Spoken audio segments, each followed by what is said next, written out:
Welcome to the Venari podcast. And, my name is Cristian Owen. I'm joined by Dr. Harry Leider. Harry is Chief Medical Officer at Gelesis. He is former Chief Medical Officer at Walgreens. He also advises a number of different health techs across North America. Welcome you on here, Harry. Good to speak again. Thank you, Cristian. I appreciate the opportunity to be here today. Yeah, no problem. As we're both quite active in digital health, and we wanted to, I think, focus on telemedicine really, and just kind of start off, Harry, it'd be good to hear, basically your experience within telemedicine. Then we can kind of take a deeper dive into some questions really around, the future of it and kind of growth, over the past year or so, and kind of, how we see, that going on. Absolutely. Well, first of all, for your audience, I'm a physician by training, a general internist. So when I was in training and starting to practice before I became an executive, telemedicine didn't exist in terms of video, but doctors did telemedicine through telephones, right? We took calls and we asked patients how they were doing, or they reported their symptoms, and we sometimes ordered tests or prescribed. But what's different now, of course, is the technology that we can interact with people in a video way as well as just through their voice. My experience with telemedicine is a few different things over my career. First of all, when I was the Chief Medical Officer of Walgreens Boots Alliance, I was one of the leaders that put together our telemedicine program for our customers. And Walgreens has 6 million customers that comes to their stores, the bricks and mortar every day, but 2 million people who digitally interact with Walgreens' different assets, whether they be apps or telemedicine every day. And the idea here was we wanted to provide our customers with a convenient service to get supported through mostly minor and somewhat time-limited medical conditions. So we partnered with a company called M.B.A, which currently exists today. It was recently acquired by Cigna, a big payer. And they provided the more acute visits with board-certified doctors. Then when I joined Gelesis 3 years ago, we decided with our weight loss product, our weight management product called Plenity, to not only offer it through physicians' prescriptions in the community, but we partnered with a telemedicine company called Row, where consumers can go online, learn about the product, fill out a medical form, maybe do a video chat if necessary. They don't always have to, and then get prescribed Plenity and has it shipped to their door within 2 days. So I've worked for a couple different companies in the area of telemedicine. Fantastic. And I was thinking, I suppose, with Walgreens Boots, you guys must have been, well, certainly not first off the mark, but pretty early in there, really. We were very early, yes. This was really at the leading edge, yes. We certainly didn't invent it, but I think as being such a huge company with so many customers seeking services from us, we certainly were one of the biggest early adopters. Yeah, that makes sense. So I suppose fast forwarding and looking at, the last kind of 2 to 3 years, if you like. Right. What do you think are kind of the main factors in the increased growth that we've seen? Yeah, and there has been dramatic increase. Yeah, I think there's 3 factors. One that's a little more long-term, that's been going on for some time, not just the last 3 years, is I think there's a secular shift where people, especially younger folks, aren't as attached to their primary care doctor. Yeah. The focus is convenience. I want to get care now. I don't necessarily have to have my doctor, my regular doctor, be there. So that's been going on for a while. But more recently, the pandemic has been a major accelerant of telemedicine. People were hesitant at the beginning of the pandemic, maybe even now, to go into a doctor's office or a hospital. They were sequestering themselves at home. They were concerned about symptoms that might be COVID, and they wanted to get professional advice quickly. And then the third thing is, here in the States, many of the payer organizations, the insurance companies, have now covered telemedicine because they have found out that not only is there a demand for it, but it actually provides even more cost-effective care than having a patient go to a doctor's office or an urgent care center or something like that. So those are the 3 factors that have really driven the growth of telemedicine. Yeah, no, that makes sense completely. I think, the cost factor as well is probably something that maybe gets overlooked a little bit. Can you explain like the various types of telemedicine companies? Yeah, there are I think two or three major genres of telemedicine services and companies. The first and the original one was the telemedicine services for minor things that crop up, like coughs and colds and upper respiratory tract infections and minor rashes where you take a photo and send it in, or school physicals, things like that. Then another wave of companies started offering services to provide access to specific medications.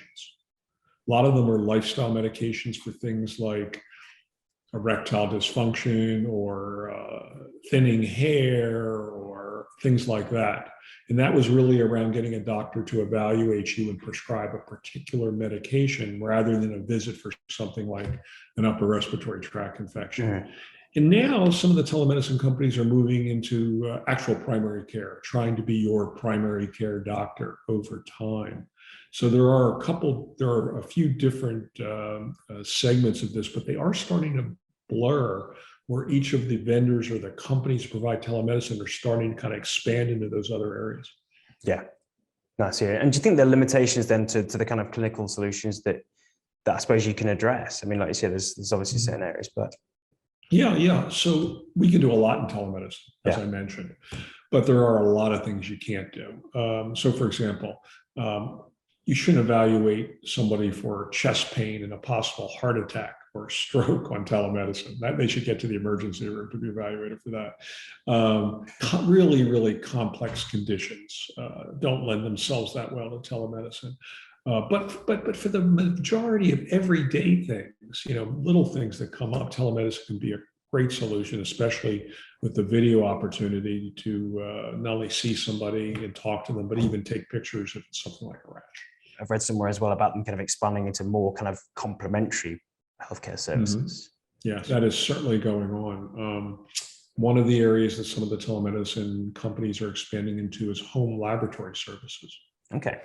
So that's kind of a natural complementary service where you see a doctor online and they say, well, in order to really treat you, we need to understand what your fasting sugar is or something like that. Or sometimes they're just offering tests to consumers even without the visit. Just if consumers now oftentimes want to know whether they have a normal thyroid or their normal sugar or normal metabolic panel. Remote patient monitoring, where patients who have chronic disease get devices in their homes where they can be monitored. Some companies are moving into, like Teledoc has done with the Livongo acquisition a couple of years ago. So I think there's a limitation to telemedicine continuing to expand simply through lifestyle drug prescriptions. So they're all looking to say, we have a big customer base, right? What other services can we provide them that are complementary, that's good for the customer or the patient, but also increases the revenue stream to the company? Because many of these companies are spending a lot of money on advertising and have to continue to grow their revenue to compensate. You mentioned, Teledoc and Livongo. I mean, well, first of all, I suppose, can you explain, what you think kind of drove that? But do you also think there's going to be other situations very much like that as well, where the market kind of consolidates? Yeah, I think the driver, this was a huge acquisition. I don't remember the exact price, but maybe it was $4 billion acquisition of Livongo, something like that. Huge. And I think there were a couple drivers. The first is to create an end-to-end healthcare solution where patients can be monitoring. Livongo started out in diabetes, and then they expanded to other chronic diseases, but where patients can be monitoring their sugars, and then the telemedicine doctors at Teledoc can be helping to manage the diabetes. So this end-to-end solution of gathering clinical data with devices, whether it be glucometers or scales or blood pressure cuffs, and merging it with the physician support. The other synergy is Livongo had a lot of contracts with employers in the US. So as Teledoc looked to expand their services, they also have those other natural relationships that Livongo had created. But definitely the Teledoc is a much bigger organization. It actually is international, not just in the US. But I think this idea of trying to create an end-to-end healthcare solution is pretty compelling. We'll only know in the long run whether this kind of consolidation continues, but this was a big market event. Yeah, no, absolutely huge. I suppose moving forward as well, and looking at the growth of telemedicine, surely it can't continue at this rate. And I think we've already seen signs where it is starting to drop Yes. in cases. Yes. Why do you think that is? I think the change in the way people are dealing with the pandemic is the major driver. I think more people are starting to go back to their doctors face-to-face in bricks and mortar. Not everybody, but that huge, I want to stay at home. I'd rather get the service online. I don't want to go to the hospital. I'm scared to death to go to a doctor's office. I think that's receding, especially with people going back to doctor's offices. I think they're much more comfortable today. Yeah. Then people are kind of reverting back to their old ways, aren't they? To some degree, yeah. I do think it's still going to be there. I still think there's going to be huge utilization.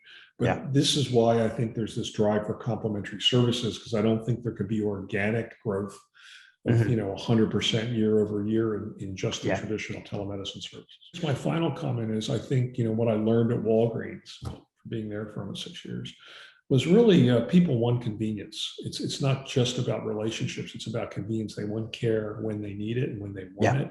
I don't think that's going to go away. So I think solutions that are provided, whether it's by telemedicine companies or payers or providers, this idea of convenience, I think, is here to stay. No, absolutely. So brilliant. Well, yeah. Well, thanks again, Harry, and always a pleasure. My pleasure, and thanks again for the opportunity, Cristian. Thanks a lot.